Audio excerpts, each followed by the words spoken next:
Welcome to steno dictation 5 second बाद शुरू होगा। Ready start.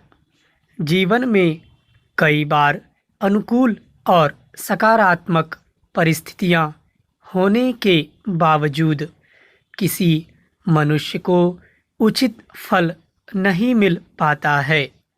दरअसल इसका प्रमुख कारण कर्म से ज़्यादा आसक्ति में लिप्त होना है। यहीं पर व्यक्ति में इच्छा शक्ति और आत्मबल का अभाव परिलक्षित होता है। प्रायः हम राह पर चलने और आगे बढ़ने के बजाय मंजिल के दिवास्वप्न में ही खो जाते हैं और परिणाम स्वरूप सबसे ज़रूरी चलना ही भूल जाते हैं। हमारे पास चाहे आगे बढ़ने के लाख संसाधन उपलब्ध हों, परंतु जब चलेंगे ही नहीं तो लक्ष्य तक पहुँचेंगे कैसे? यह भी देखा जाता है कि कई बार लक्ष्य प्राप्ति की इच्छा तो बलवती होती है, परंतु उसको प्राप्त करने के कर्म के प्रति हमारा आत्मबल ही कमज़ोर पड़ जाता है। वास्तव में जब कर्म का उद्देश्य अंतःकरण से आता है, तब आत्मबल स्वतः सशक्त हो जाता है। फिर उस कर्म के प्रभाव भी निष्कलंक होते हैं। स्वार्थ, राग और छल से दूर साधा हुआ कर्म ही वास्तविक कर्म है और आत्मबल इसका प्रेरक है।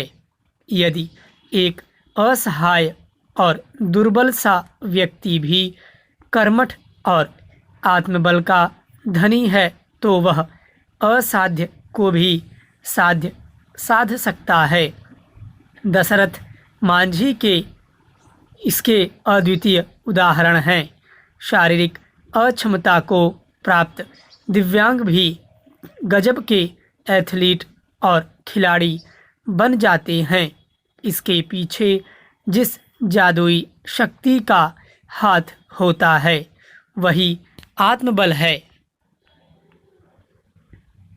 अपनी ऊर्जा के केंद्र इस आत्मबल को जागृत करना और इसकी शक्ति को पहचानना मानव जीवन का कर्तव्य और अधिकार दोनों ही हैं। शुद्ध, निर्मल और स्वच्छ विचारधारा तथा मन, शरीर, आचरण और व्यवहार आदि का योग आत्मबल के दरवाजे को खोलते हैं।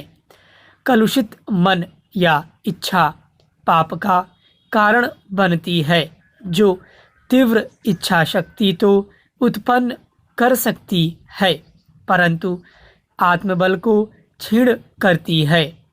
आत्मसंयम का चरम पायदान आत्मबल की नींव रखता है। भोग से योग की ओर प्रस्थान ही स्वयं का सशक्तिकरण है और यही आत्मशक्ति का उद्गम भी। स्टॉप।